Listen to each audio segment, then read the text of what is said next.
Bom dia, pessoal, sou o professor Milton, estou aqui mais uma vez para mais uma aula de português. Pessoal, hoje vamos comentar mais um pouco sobre mais um dos contos do livro Mitologia Nórdica, tá? O conto em questão é Os Filhos de Loki, que eu coloquei no portal na quinta passada, tá? Então, quem não tá com o texto ainda, vá lá, dá uma olhadinha, volta até quinta-feira, baixa o texto, dá uma lidinha e volta aqui para receber a aula, tá? Não conseguiu baixar o texto? Procura um colega que conseguiu e pede para enviar. É importante que vocês tenham, porque, como eu já disse, esse assunto vai cair na prova, tá? Então, as perguntas vão ser fáceis, então vai ser só para vocês garantirem uns pontinhos, pessoal. Só para ver se vocês estão afiados, se vocês estão pegando a história mesmo como ela está indo, tá? Então é isso. Peguem o texto, leiam, pausa o vídeo aqui, vão lá, leiam e depois volta para assistir. Por quê? Porque eu vou falar do texto, então eu vou acabar dando spoiler para vocês. E para evitar isso, a história é muito boa, então vamos evitar. Vocês leiam e faz isso.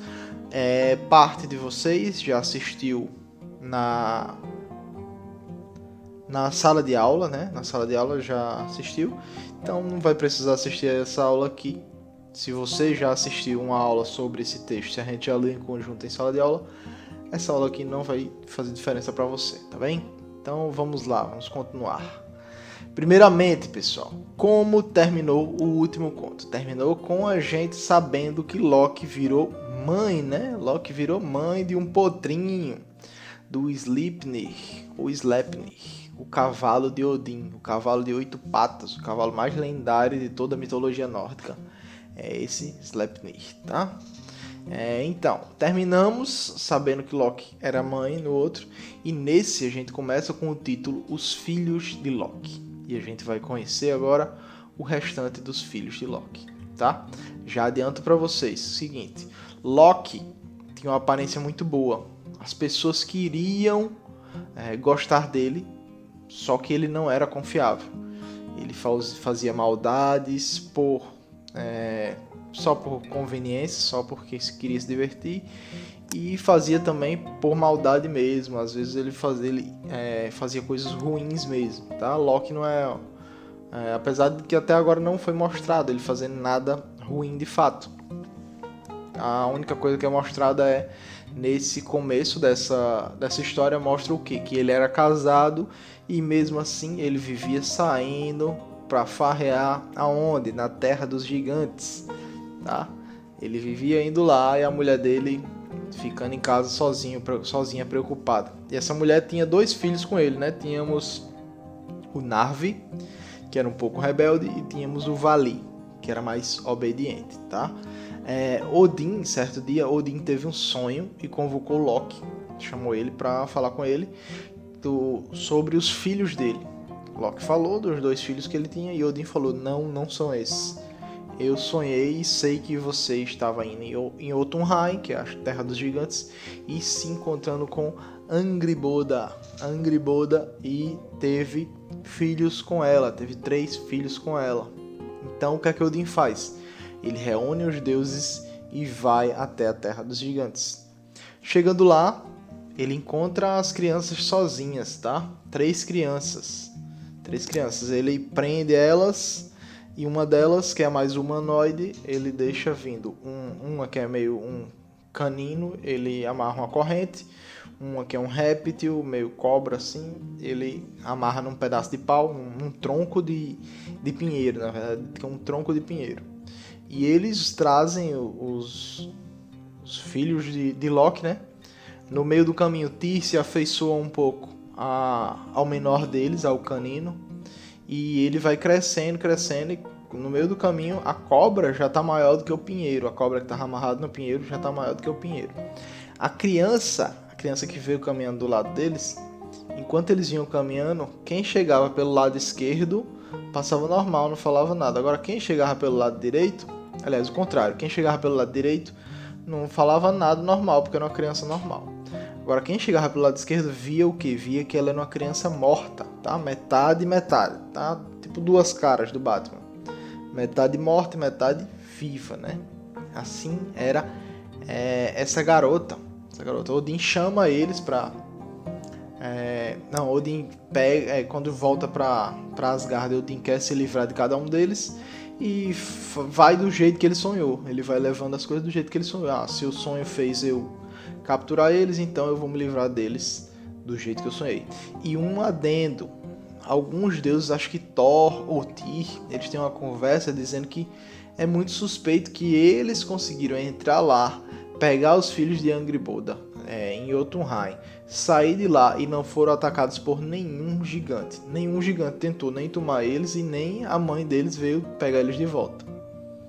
É bem estranho, né? Então, bom, vamos guardar essa informação aí.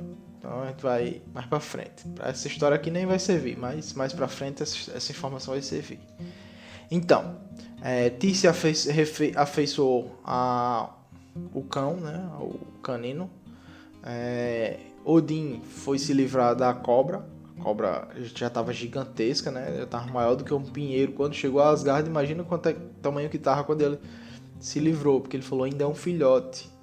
Ainda era um filhotinho. Estava maior do que um pinheiro e era um filhotinho. Então ele jogou ela no mar infinito lá. É o mar que é ao redor do mundo deles, ao redor de todos os mundos. É o mar sem fim, eu acho que é assim que é dito. Então ele convoca a outra garota, a humanoide, né, para conversar com ela. E aí ele se diverte até um pouco conversando com ela. Ele descobre que o nome dela é Hel, né? É Hel. E ele descobre que ela é afeiçoada aos mortos. Ela diz que ela gosta muito mais de conviver com os mortos do que com os vivos. Ela diz que os vivos enrolam muito, fica muita besteira. Ela gosta mais dos mortos, né? Então o que é que Odin faz? Odin faz, eu vou lhe dar um reino então. E leva ela até o submundo, o mundo dos mortos, e diz, pronto, agora você é a nova soberana. Então essa garota é Hel, a dona de Hel, né? O reino com o nome dela, tá? Então ela é que fica tomando conta dos velhos, dos aleijados, do pessoal que morreu indignamente, não aquele pessoal que morreu em guerra, aquele pessoal que morreu de doença, morreu de velhice, morreu no parto, qualquer coisa que não tenha sido em batalha, tá? E o último deles, Tyr foi se afeiçoando cada vez mais, né? Ele foi se afeiçoando cada vez mais e ele ia crescendo cada vez mais também. Já tava um lobo enorme. Imagine aí o tamanho de um camelo, assim. Um lobo do tamanho de um camelo. E no outro dia ele tava maior, no outro dia maior. De repente tava o tamanho de uma casa, de repente tamanho de uma casa muito grande. E ele ia crescendo. E os deuses ficaram intimidados com isso. Ele tinha uma força descomunal e ia crescendo cada vez mais. E pra Tyr ele não se preocupava tanto, porque Tyr brincava com ele, Tyr era íntimo dele, tinha um monte de coisinhas, né? Só que Odin veio com uma corrente lá dizendo que queria prender ele. Por quê? Queria testar a sua força. Disse a ele que queria saber, era uma brincadeira pra ele, né? Então Fenrir, confiando nos deuses, achando que depois que se ele não conseguisse se soltar, eles iam soltar as amarras, mas lógico que essa não era a intenção deles. Então ele não fez nem esforço e ele quebrou as correntes que eles amarraram a ele lá na hora, feito gravetos. As correntes grossonas ele quebrou como se fossem gravetos. Então ele fica todo orgulhoso lá, né? Para ele também era uma brincadeira. E ele cresce cada vez mais, vai crescendo mais, ficando mais forte, crescendo, ficando mais forte.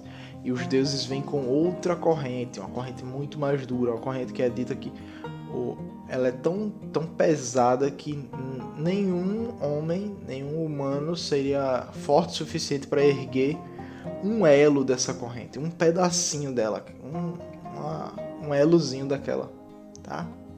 Não conseguiriam erguer, e deuses passaram muito sufoco para poder levar ela até ele. Eles amarram Fenrir novamente, ele deixa sem problema e ele percebe que eles acham que ele não vai conseguir. Ele faz força, não consegue. Aí eles já sorriem, já ficam se olhando assim, meio esquisito. E aí ele faz mais um pouco de força, se alonga e consegue destruir a corrente em 1000 pedaços. Os pedaços dela saem voando e perfuram as montanhas ao redor, sai estilhaço por tudo que é canto. De tanta força que ele fez. Arremessou coisas a quilômetros de distância, os pedaços da corrente. E eram essas correntes pesadas, né? Então saiu perfurando tudo que tinha no meio do caminho. Os deuses... Fenrir notou dessa vez que os deuses não ficaram felizes quando ele saiu. Que só Tyr, nem Tyr na verdade, nem Tyr ficou feliz quando ele escapou. E ele notou isso. Fenrir estava ligado nisso. Fenrir é filho de Loki, né? Fenrir é filho de Loki, então ele ficou ligado nisso. Mas mesmo assim, ele ainda é uma criança e um pouco ingênuo. E mesmo assim vocês veem que ele é um lobo enorme e muito mais forte do que qualquer deus e qualquer gigante, que é um negócio que até os deuses falam. Se você conseguir quebrar isso aqui, ó, os mais fortes da gente mal conseguiu levar essa corrente. Então, se você quebrar, você é mais forte do que qualquer deus daqui e qualquer gigante. Então, ou seja, Fenrir seria mais forte até do que Thor, que é dito como o mais poderoso de todos, né? E ele teve trabalho para essa corrente. Logo, Fenrir seria mais forte do que ele. Contudo, os deuses vão nos anões, pedem para eles forjarem uma coisinha diferente, né? Forjarem um elo diferente, uma corrente diferente, chamada Gleipnir. E os anões dizem que eles precisam de alguns ingredientes. Que ingredientes são esses? Deixa eu ler aqui para vocês.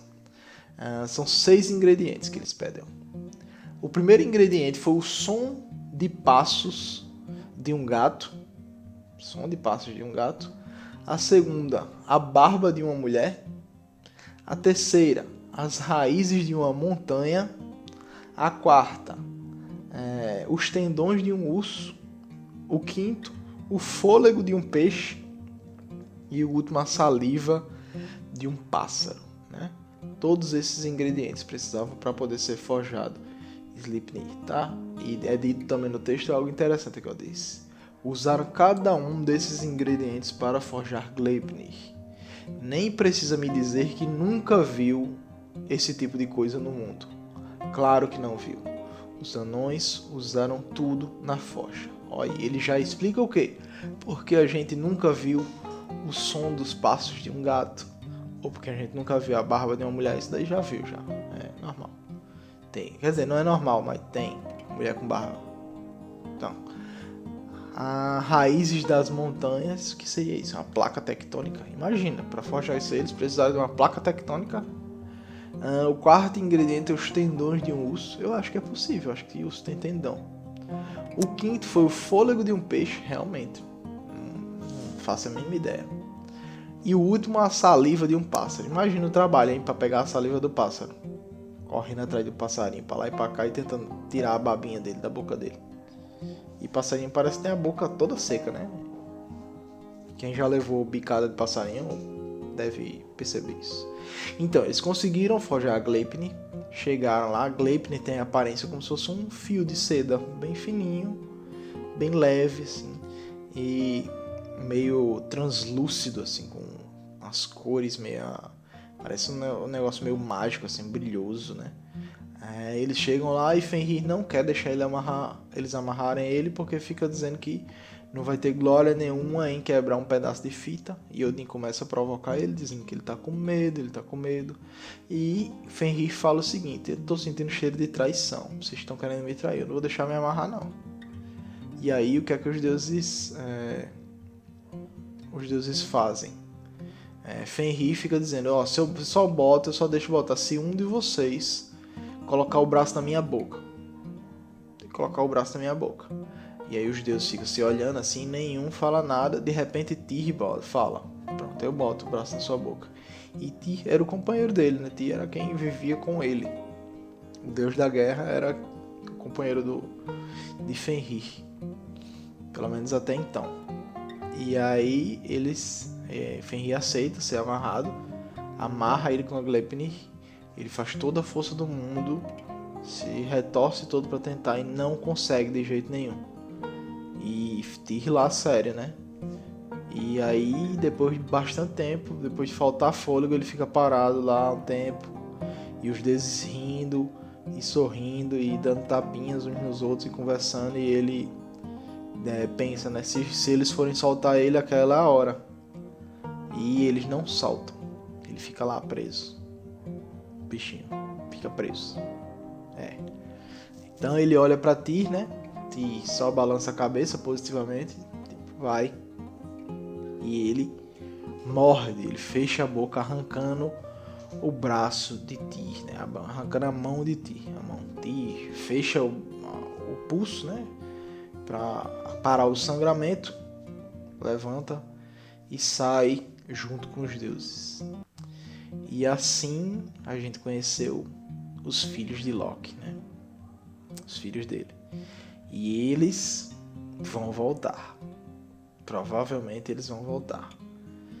E agora eles têm realmente ressentimento com os deuses. Pelo menos um deles tem bastante ressentimento, né? A gente sabe que Fenrir, inclusive, no fim do conto, ele promete que vai devorar a lua e o sol quando ele conseguir se livrar dessas correntes. Quando ele vai devorar a lua e o sol antes de devorar os outros deuses, né? Odin, eu acho que Odin ele fala. Antes de matar Odin, ele vai devorar a lua e o sol, né? E é isso, pessoal. A aula de hoje vai ficando por aqui. Só queria conversar com vocês um pouquinho sobre o conto, tá? Tá sendo bem legal essas leituras que a gente tá fazendo na sala de aula. Eu tô notando a leitura de vocês melhorando muito, tá, pessoal? Estão melhorando muito. Então continuem, que é isso aí. Vamos lá, vamos terminar esse livro. A gente vai terminar. Daqui pro final do ano a gente termina. Acho que a gente já tá na metade. Tchauzinho, pessoal. Até mais.